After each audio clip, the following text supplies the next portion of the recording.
Imaginez-vous par une nuit glaciale à Édimbourg. Vous cherchez un abri, un refuge contre le vent qui vous mord jusqu'aux os. C'est ce qu'a fait un vagabond en 1998, en se faufilant dans les allées silencieuses du cimetière de Greyfriars. Mais ce qu'il a trouvé cette nuit-là n'était pas un simple abri. En trébuchant maladroitement sur les marches d'un imposant mausolée, il a fait une chute qui allait réveiller les cauchemars les plus sombres de la ville. Il a atterri au cœur du mausolée noir, la dernière demeure d'un homme dont le nom seul fait encore frissonner les Écossais, Sir George Mackenzie, surnommé Mackenzie le sanglant. Dans l'obscurité, cherchant à se repérer, il a brisé sans le vouloir le sceau ancien du tombeau, un craquement sinistre dans le silence de la nuit. À cet instant précis, il a libéré quelque chose, une force, une entité, un esprit assoiffé de vengeance qui dormait depuis des siècles. Ce qui l'a déchaîné est aujourd'hui connu comme le poltergeist de Mackenzie, l'une des activités paranormales les plus documentées et les plus terrifiantes au monde. Depuis cette nuit fatidique, le cimetière de Greyfriars n'est plus seulement un lieu de repos éternel. Il est devenu un terrain de jeu pour une entité malveillante. Les témoignages qui ont commencé à affluer sont absolument glaçants. Imaginez-vous en train de marcher près du mausolée noir. Soudain, une douleur aiguë vous brûle le dos. Vous passez la main sous votre vêtement et sentez des lignes en relief sur votre peau. Plus tard, devant un miroir, vous découvrez avec horreur 3 griffures parallèles, rouges et profondes, comme si des serres invisibles vous avaient lacéré. C'est l'une des expériences les plus courantes rapportées par les visiteurs. Mais ce n'est pas tout. D'autres parlent de morsures soudaines, une sensation de dents glaciales se refermant sur leurs bras ou leur cou, ne laissant aucune marque visible, mais une douleur lancinante et une peur panique. Et puis il y a les contusions, des bleus qui apparaissent de nulle part, de formes étranges, sur les jambes, les bras, le torse. Des marques qui n'ont aucune explication logique, comme si on vous avait violemment empoigné dans l'invisible. Ces blessures physiques, inexplicables et souvent profondes, sont devenues la signature macabre du poltergeist. Elles sont la preuve tangible que quelque chose dans ce cimetière a la capacité et surtout la volonté de faire du mal. Mais l'agression n'est pas seulement physique. Le poltergeist de Mackenzie adore jouer avec les nerfs de ses victimes. Les sons étranges sont une constante près du mausolée noir. Des coups sourds et puissants, comme si quelqu'un était enfermé à l'intérieur et frappait frénétiquement contre les murs de pierre pour sortir. Ces bruits résonnent dans le silence du cimetière, faisant sursauter même les plus sceptiques. Parfois, c'est un rire qui s'élève du néant. Un rire froid, moqueur, qui semble se délecter de la peur qu'il provoque. Et le pire, peut-être, ce sont les gémissements. Des plaintes longues et désespérées, si humaines qu'elles vous glacent le sang. On dirait les lamentations d'une âme en peine, piégée entre 2 mondes. Certains visiteurs ont même enregistré ces sons, capturant des preuves audio qui défient toute explication rationnelle. C'est un assaut auditif constant, conçu pour briser votre courage et vous faire douter de votre propre santé mentale. Au-delà des attaques physiques et des bruits terrifiants, il y a cette atmosphère. Une présence palpable et oppressante. Dès que vous vous approchez du mausolée, l'air change. Une vague de froid intense vous submerge, un froid qui n'a rien à voir avec la météo. C'est un froid qui semble venir de l'intérieur, qui s'infiltre dans vos os et vous paralyse. Votre souffle se transforme en buée, même en plein été. C'est à ce moment-là que beaucoup de gens commencent à se sentir mal. Une nausée violente monte, une sensation d'oppression sur la poitrine, comme si une main invisible vous serrait la gorge. Les évanouissements sont incroyablement fréquents. Des personnes en parfaite santé s'effondrent soudainement, sans raison apparente, pour se réveiller quelques instants plus tard, désorientées et terrifiées. C'est comme si le mausolée noir lui-même respirait, exhalant une aura de haine pure et de désespoir. L'énergie du lieu est si négative, si lourde qu'elle semble drainer votre propre force vitale, vous poussant instinctivement à fuir pour votre propre sécurité. Alors, qui était cet homme, George Mackenzie, pour laisser derrière lui une telle haine ? Né en 1636, il était un avocat brillant et Lord Advocate, le plus haut juriste d'Écosse. Mais l'histoire se souvient de lui pour sa cruauté impitoyable envers les Covenanters, un groupe de presbytériens qui refusèrent de se plier à la volonté du roi Charles II en matière de religion.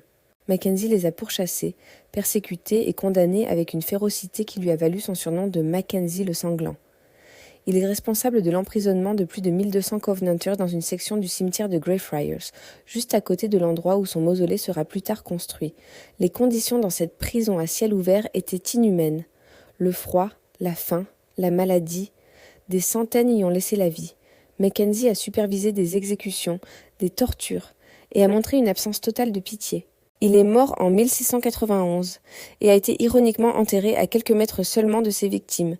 Beaucoup pensent que son esprit est piégé ici, peut-être tourmenté par les âmes de ceux qu'il a persécutés, et qu'il déverse sa rage éternelle sur tous ceux qui osent en troubler son repos. Face à l'escalade des incidents, des centaines d'attaques documentées, des dizaines de témoignages sous serment, les autorités locales ont dû réagir. C'est une chose d'avoir des histoires de fantômes, c'en est une autre quand les visiteurs sortent du cimetière avec des blessures réelles. Le conseil municipal d'Édimbourg a pris une décision presque sans précédent dans l'histoire moderne. En 2000, ils ont officiellement scellé l'entrée du mausolée noir. Une grande porte en bois a été installée, cadenassée, interdisant l'accès au public. C'était une tentative désespérée de contenir le phénomène, d'apaiser l'esprit de Mackenzie en le laissant tranquille. On espérait que sans l'intrusion constante de curieux, l'activité paranormale diminuerait. Mais était-ce vraiment suffisant ? Peut-on vraiment emprisonner un esprit vengeur derrière une simple porte ? Les événements qui ont suivi allaient en prouver que non. Le poltergeist n'avait pas besoin que l'on entre dans sa tombe pour se manifester. La simple proximité suffisait. Les attaques ont continué, parfois même avec plus d'intensité, comme si le fait d'être enfermé avait rendu l'entité encore plus furieuse. Les organisateurs de visites guidées paranormales, les fameux Ghost Tours, ont rapporté que les phénomènes étaient pires que jamais. La situation est devenue si célèbre et si dangereuse qu'un entrepreneur local, John Andrew Henderson, a obtenu l'autorisation exclusive d'emmener des groupes à l'intérieur de la zone scellée, et parfois même dans le caveau lui-même, dans le cadre de sa visite City of the Dead. Chaque visiteur doit signer une décharge reconnaissant les risques. Et les risques sont bien réels. Henderson a méticuleusement documenté les attaques depuis des années. Il a créé ce qu'il appelle le cercle de Mackenzie, une zone autour du mausolée où l'activité est la plus intense. Dans ces registres, on trouve des centaines de témoignages détaillés, des gens projetés au sol, des cheveux tirés violemment, des sensations de brûlure, des odeurs de soufre et même des objets qui lévitent. L'une des histoires les plus troublantes est celle d'un médium qui a tenté d'entrer en contact avec l'esprit. Pendant la séance, il a été projeté en arrière avec une force incroyable, comme s'il avait été frappé par un camion. Il a quitté le cimetière en état de choc, jurant de ne plus jamais y remettre les pieds, affirmant que ce qui résidait là n'était pas un simple fantôme, mais quelque chose de bien plus sombre et de démoniaque. Une autre fois, lors d'une visite, la porte en bois du mausolée a commencé à trembler et à vibrer violemment, comme si une bête enragée essayait de la défoncer de l'intérieur, alors que tout le monde était à l'extérieur. La peur était si intense que plusieurs personnes ont fui en hurlant. Ces événements ne sont pas de simples légendes urbaines. Ils sont vécus et documentés régulièrement. Le poltergeist de Mackenzie n'est pas une histoire pour faire peur aux enfants. C'est un phénomène paranormal actif et agressif.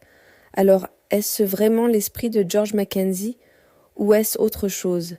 Certains théoriciens du paranormal suggèrent que ce n'est pas Mackenzie lui-même, mais une entité démoniaque ou une force élémentaire qui a été attirée par la souffrance et la mort accumulée en ce lieu. L'énergie négative laissée par le traitement des Covenanters aurait créé une sorte de portail et l'acte du vagabond en 1998 n'aurait fait que l'ouvrir complètement.